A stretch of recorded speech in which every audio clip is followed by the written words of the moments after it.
Welcome to People Doing Good for Others.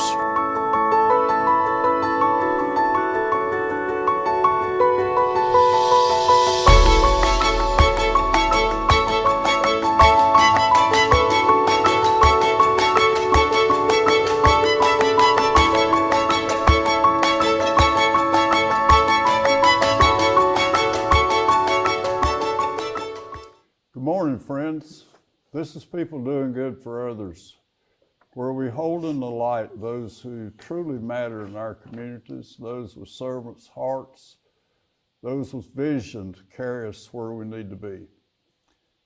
I want to thank Wilkes Communications, River Street Productions and Network, WIFM, for this opportunity. I'm Gary York, and thank you for being with us this morning. The Honorable Dale Folwell, our state treasurer, a person who oversees financial matters and to make sure that we're taking care of those who deserve a lift. State Treasurer Folwell lives in Winston-Salem. He's been a public servant even on the school board, on the Department of Commerce, and now as our state treasurer. This is going to be a wonderful, informative session, so please thank you for being with us and stick around. Commissioner, wait a minute. Secretary of our state treasurer, tell us about your moments as a victim of the COVID virus. Well, thank you, Gary. Ken's sitting over here. Thank you, Gary. For the longest time, I'm the only person anyone knew who had COVID-19, and because this happened in late March. And for a long time, I was the only person anybody had known that had been intensely hospitalized with COVID-19. And then for the longest time, I was the only person people had heard of over the age of 60 with a blood type who survived COVID-19. So my point of saying all that to you is that in the words of the old Jamie Johnson song, "You should have seen it in color," I've seen COVID-19 in color. And to add to your question, in many instances, when your viewers hear about somebody being asymptomatic and they're not quite sure what that looks like, well, they're looking at it right now. I've never had a fever, a headache, GI issues, lost a taste, lost a smell, or shortness of breath. None of those? Never. Even when I was in intensive care. But my body was rejecting oxygen. When they took an x-ray of me, my chest was as white as the shirt that you're wearing. So I'm very fortunate that somebody heard my voice through a telephone and said, "You don't sound good." I said, "I'm working 16-hour days. I have the energy of a teenager. I feel great." I was actually scheduled to go give blood I've given 16 gallons of blood in my life just to give on my regular routine, and that's how good I felt. But I had this cough, not a shortness of breath, but I was associating with allergies and Easter that time of the year. And they said, "You should get tested for COVID." And I went and got tested. In your office? You were in your office? No, I was at home on the phone. Okay. With a medical professional about a whole nother matter. Had nothing to do with my personal health at all. It had to do with an issue with Blue Cross that I was trying to assist this person with. So I got tested. Back in that day, it took 2 or 3 days to get the results back. Got the results back on Wednesday. Came back positive. Got an appointment with my family doctor on Friday, and he took a picture of my chest and he asked me if I have an oxygen meter. Well, I think some of your viewers know I used to race KTMs out of Bart Hayes' motorcycle shop here in Wilkes County, and so when you're 61 years old and you're racing motorcycles against 18-year-olds for 2 hours, you better have something in the truck that you can check to make sure you're in good enough shape to drive back from Beckley, West Virginia, or Morgantown, West Virginia, or Binghamton, New York. So I had an oxygen meter, and my doctor said, if your oxygen level starts to fall to the high 80s, you need to report to the emergency room immediately. And I don't know how you are, Gary, and I don't know how most men are who watch this show, but Folwell men are not prone to go to the doctor when they don't need to, and they're sure not prone to take themselves to the hospital unless it's an emergency. So my oxygen level started to fall Friday, Saturday, and Sunday morning. I got up and I asked my wife, I said, you need to take me to the emergency room. And I get a little emotional about this because now that I am reading her morning pages of what she has gone through with this, it really it breaks my heart. People were attending to me. Nobody was attending to her except friends and family. Right. And to kind of make this quick, when you go to the emergency room with COVID-19 back in March, you got out of the car and that was it. There was here's your toothbrush bag, none of that. I was in the emergency room about 30 minutes. And when they took me to intensive care. Intensive care? Yes. Straight there. And they immediately gave me the cocktail that your viewers have heard about, hydrochloroquine and Z-Pak. My initials are Dr. Folwell. I'm not a doctor, but I can tell you that that's what they administered to me. So when I got up to the intensive care, so I was there Sunday, Monday morning they came and turned my bed around. And they turned my bed around because I was analyzing all the machines and all the numbers, because I'm a numbers guy. And the nurses station could tell when my blood pressure started going up, or because I was trying to figure out what was going on, because my body was rejecting oxygen, the oxygen that you and I are taking. Rejecting oxygen. Yeah, so they started putting me on oxygen immediately when I got to intensive care. So they kept 0, 1, 2, 3, 4, 5, 6, 7 units of oxygen. So they turned my bed around. So now instead of looking this way and looking at all the instruments, I'm now looking out in the hall. And this drug puts you in a level of sleep I've never experienced. It's not nightmarish. It's not deja vu. It's just a deep sleep. And at about 2 o'clock in the morning, I awoke out of a deep sleep. And I saw all this activity going on outside the room because now I'm looking out into the hall. I'm not sure exactly what was going on, but I looked up over my shoulder and I saw that I was on 8.5 units of oxygen and my blood ox level was still at 86.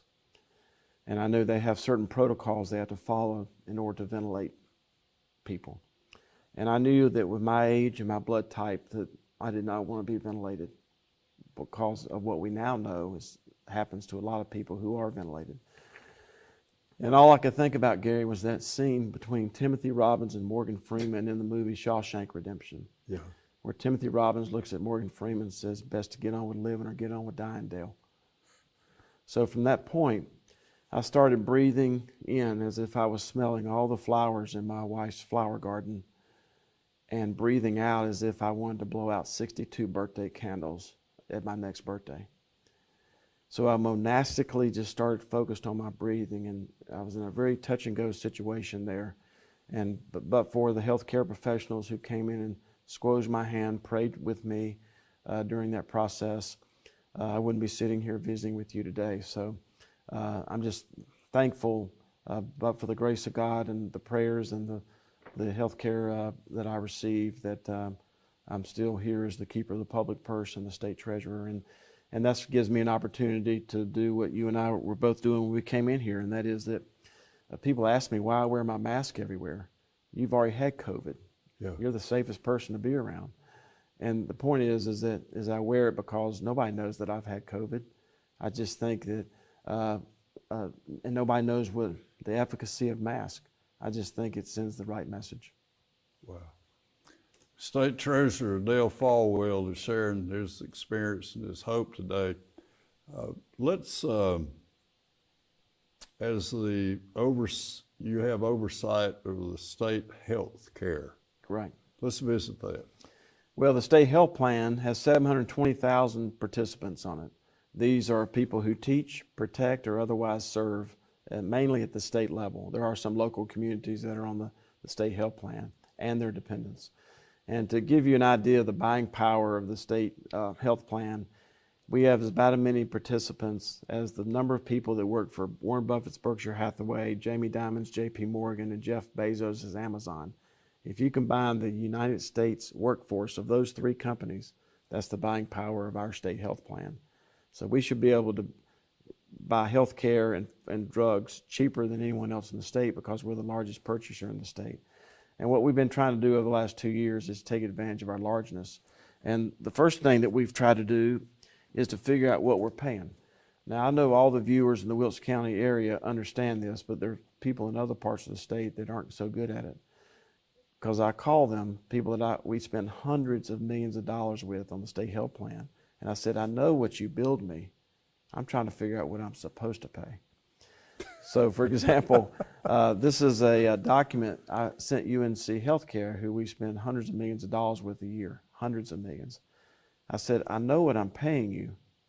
I'm trying to figure out what I'm supposed to pay. And when I sent them that letter, I asked them to send me a master charge list or a price list, just like I saw at Cagney's this morning on the menu. And this is what was returned back to me as the master charge list of UNC Healthcare, as the state treasurer of North Carolina. Every page was redacted. Every page. And the fact is that when I'm trying to take advantage of our largeness on behalf of those that teach, those Buying power. Buying power, Right. I got to know what we're paying. So we've been on a mission with clear pricing over the last 2 years to get rid of secret contracts. The President of the United States has signed an executive order to get rid of secret contracts. He was sued over that executive order, and he won that suit. I just think that if we can get rid of secret contracts in healthcare, which consume 20% of people's buying power, then we can drive down the cost of healthcare. You know, Wednesday was Senior Citizen Day. You'll learn this when you get as old as I am, Gary. Wednesday was Senior Citizen Day at Food Line. Food Line. Last night was Senior Citizen Day at Harris Teeter. My point, you know, yesterday they had Pepsi Colas for 99 cents. My point is, people know how to shop and how to consume if you give them the tools to do so. They know where the discounts are. And I think that this is something that we're going to have to do, and I don't mean to be inelegant with your viewers, but I'm just repeating what Warren Buffett said last year. Rising healthcare costs are the tapeworm on the United States economy. That eventually that tapeworm is going to eat and eat and eat and continue eating at the U.S. economy, because it's such a rising cost of doing business. And it's not just Berkshire Hathaway doing business or Amazon doing business or J.P. Morgan. It's the city of Wilkesboro, city of North Wilkesboro, the county of Wilkesboro, because their three biggest expenses are pension money that comes into the treasurer's office for the pension benefit of the public service workers, health care and pharmaceutical costs, and interest and payments on their debt. All those things involve the treasurer's office. Dale Folwell, we have a dear friend, a mutual dear friend, Ken Nolan, who's the manager here in Wilkesboro. So Ken's office, his firemen, his police, all are members of our insurance plan. Is that? They're members of the pension plan. Pension plan. Yeah, Okay. and some of the locals are members of the health plan, but Health plan. not too many of them. Yes. Okay. So, But they still have, whether they're a member of our plan or have their own plan, they still have the cost of doing it. Yeah. okay. Dale Folwell, this Department of Transportation is front and center of a lot of our things we see and do today. Let's talk about that and how you are involved in it. Well, it's broken. And, you know, those words sounded very similar to your viewers. Broken, but that's two different words. The North Carolina Department of Transportation is something that I've been talking about for nearly 2 years. And a lot of your viewers will understand this. I spoke to some 11-year-olds recently when I used the word, they were writing checks they couldn't cash. They weren't familiar with what a check was. You know, we grew up familiar with people writing checks, but now everything's being done, you know, electronically and with debit cards. But the DOT's been writing checks they couldn't cash for over 2 years. They've overspent their budget by $2 billion. That's $1 billion. And then on top of that, when I was sworn in as the keeper of the public purse and the state treasurer of North Carolina, there was over $1.4 billion sitting in something called the Highway Trust Fund. As we sit here this morning, there's less than $200 million in the Highway Trust Fund. That trust fund had not been touched for nearly 14 years. So not only have they overspent their budget by $2 billion, but they've also eviscerated the Highway Trust Fund. And this is impacting road users, taxpayers, contractors who provide road contracting services across North Carolina. So this is a big deal. And last October, I asked the governor to fire the Secretary of Transportation because the buck has to stop there, and that person's no longer working there. But secondly, and more importantly, and Ken will appreciate this more than anyone, is that to transfer the financial operations of the North Carolina Department of Transportation, take it away from DOT and give it to another department that's called the Office of State Management and Budget. Why shouldn't something that's broken, why shouldn't the financial spigot be with someone who understands budgets, like the Office of State Management and Budget? That's what they do every day. Let the DOT continue to build and repair roads and bridges. But this financial spigot, we just cannot keep putting the tax. So they're separate things altogether. No, I'm trying to separate them. You separate. So that the Office of State Management and Budget can tell the DOT, this is how much money you have to spend. There were instances where we were sending $25 million to regions for their DOT, and they would spend it all in the first 2 months, and then they'd come back for more. That's what the state auditor's report showed. They just didn't know they were supposed to spread that out over 12 months. We're not talking about storms and acts of God. We're talking about just normal budgeting. So that's a very important part. And in a moment, I hope we get a chance to talk about the COVID CARE Act money, the $4 billion that. Can we do that now? Yeah, it came in North Carolina. So I'll be glad to go over sort of not just the DOT, but where we are as far as the state's balance sheet. Please do that. Yeah. Your viewers are familiar with something called the CARES Act. This is the multi-trillion-dollar piece of legislation that Congress passed, the president signed, and we applied for with OSBM, the treasurer and the controller. We applied for our CARES Act money. And when that money came into North Carolina, it was over $4 billion. And in good conservative Wilkes County tradition, as soon as that money hit the treasurer's office, we put it into interest-bearing accounts. Because, when you start watching the pennies and paper clips on $4 billion, it really starts to add up. But soon thereafter, if you'll follow along with me, when the $4 billion arrived, we put it in interest-bearing accounts. But then $471 million of that got allocated to 3 counties and 1 city. Now, we appreciate that. Say that again. $471 million of the $4 billion got allocated to 3 counties and 1 city. Now, the 3 counties are Wake, Guilford, and Mecklenburg, and the 1 city is Charlotte. So the first question I think's already popped into your mind is, why didn't Raleigh get any of that? And the answer is not political, it's mathematical. There aren't 500,000 people within the city limits of Raleigh because there's Garner, Apex, Cary, Fuquay, so many other large parts of Wake County. So 3 counties and 1 city got $471 million of that because Congress said that any community with a population of over 500,000 gets this special earmark. And we're grateful that they got that. But that leaves about $3.5 billion left.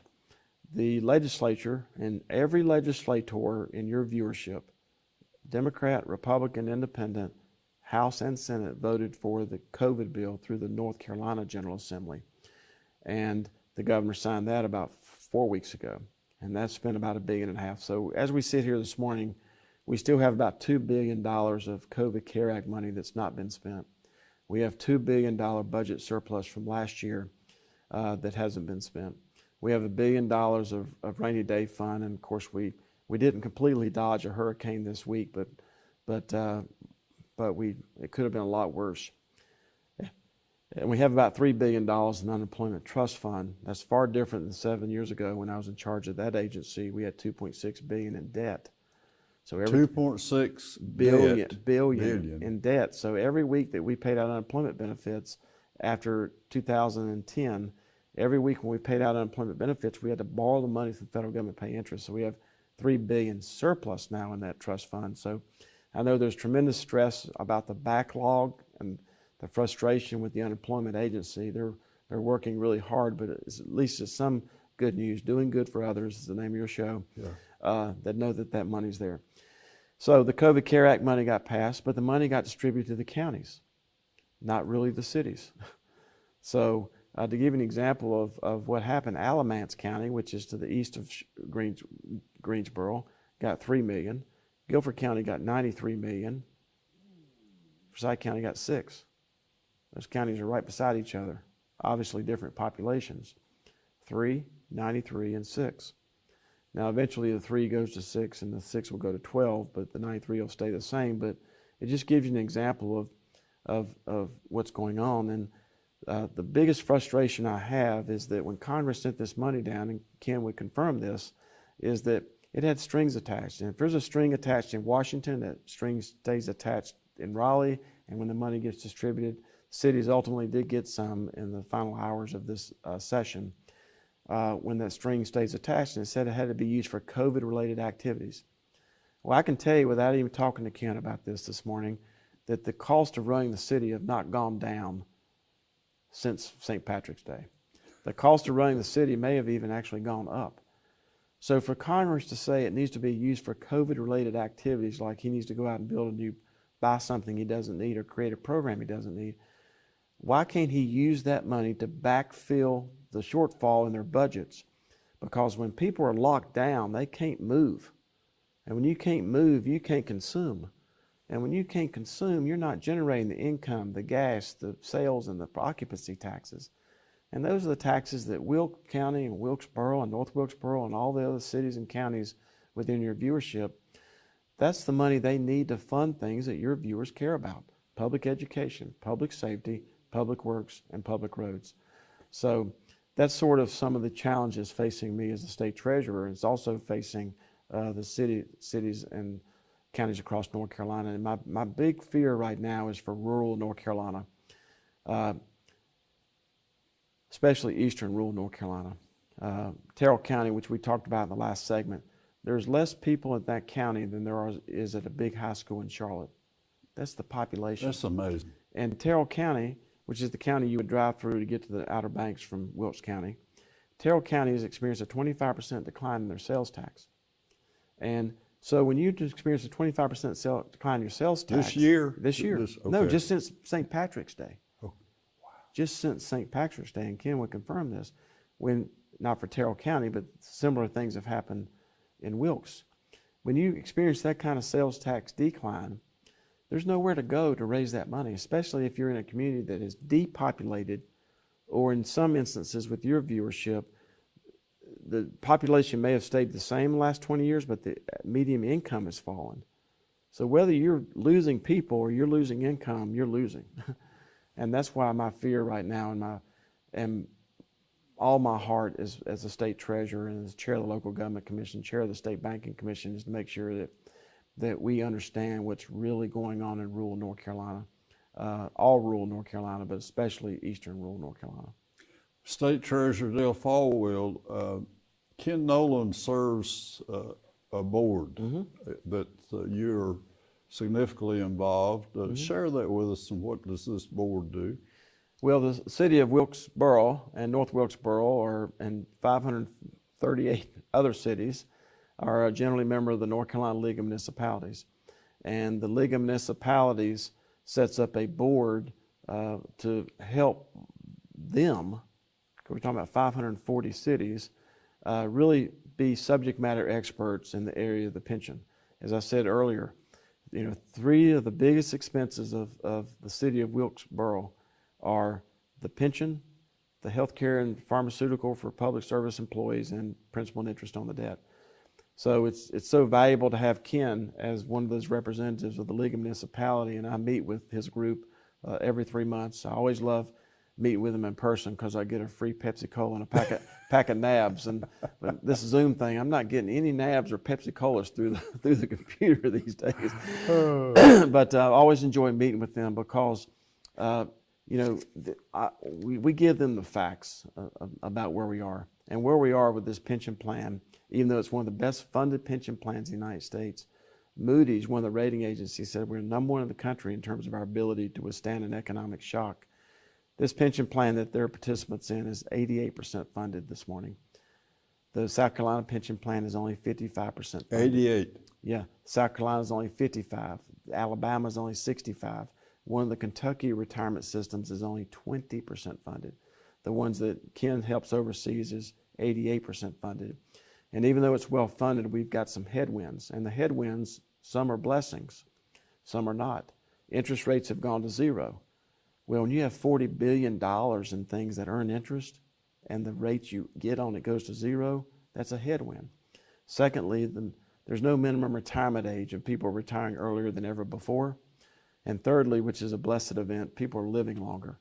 So interest rates, the money you earn on the interest in the pension plan has gone down.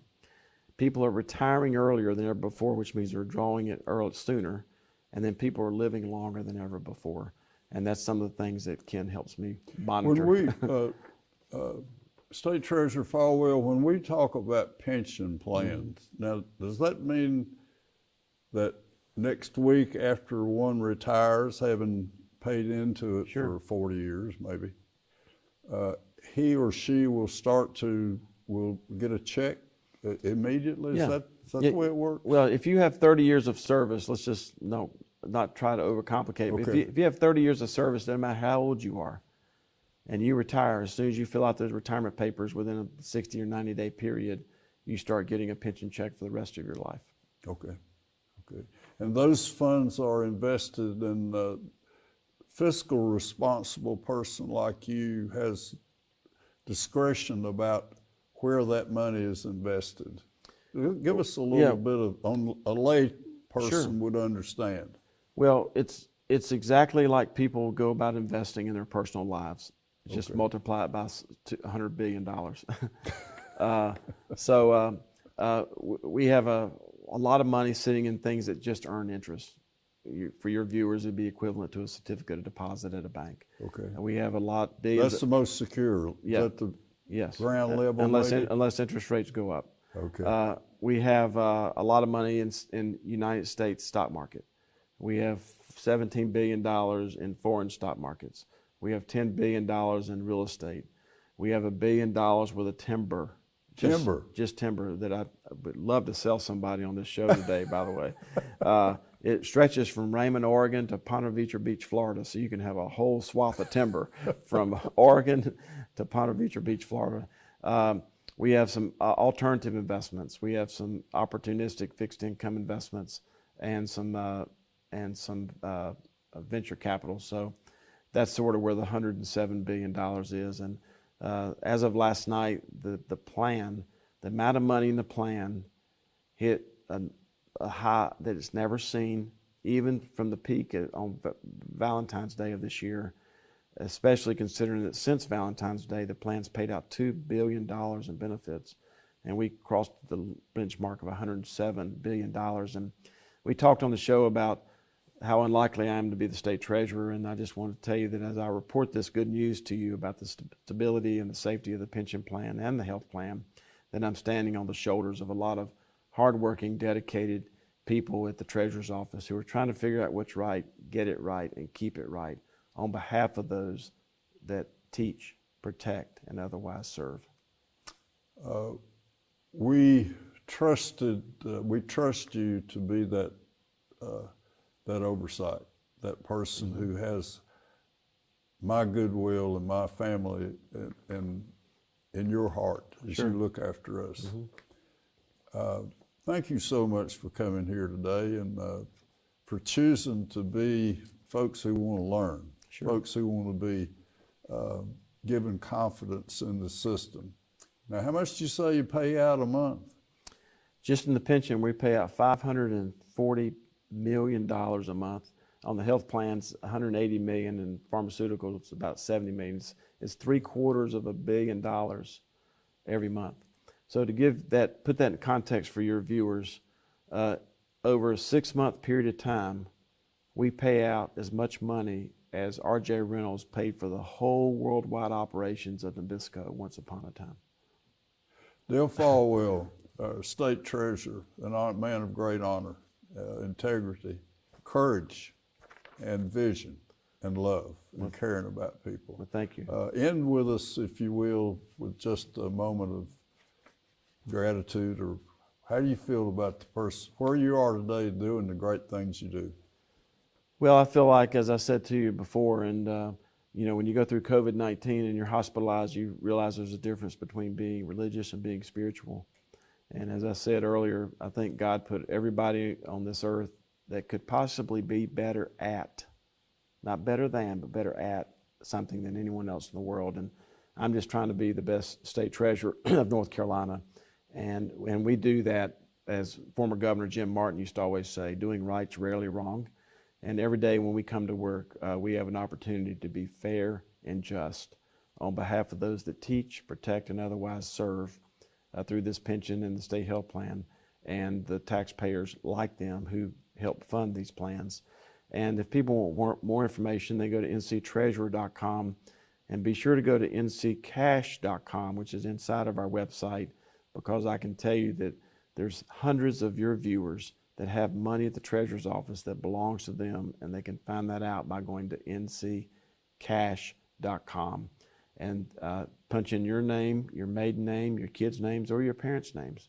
We gave $600,000 last year to one lady who was the beneficiary of a life insurance policy, and no one had ever told her. So that makes it even more valuable to listen to your show. Dale Folwell, State Treasurer, with you, we are in good hands. Thank you. Thank you. Gary York, People Doing Good for Others. We've been honored today with Dale Folwell, our State Treasurer, has spent these wonderful 30 minutes with us. We're wiser. We know more. We care more. And we have confidence in those who take care of our money. So until we're together next year, and for those that are with People Doing Good for Others today, thank you for your wonderful devotion and support. And until we meet again, be safe, and remember that there's that of God in all of us. Thank you.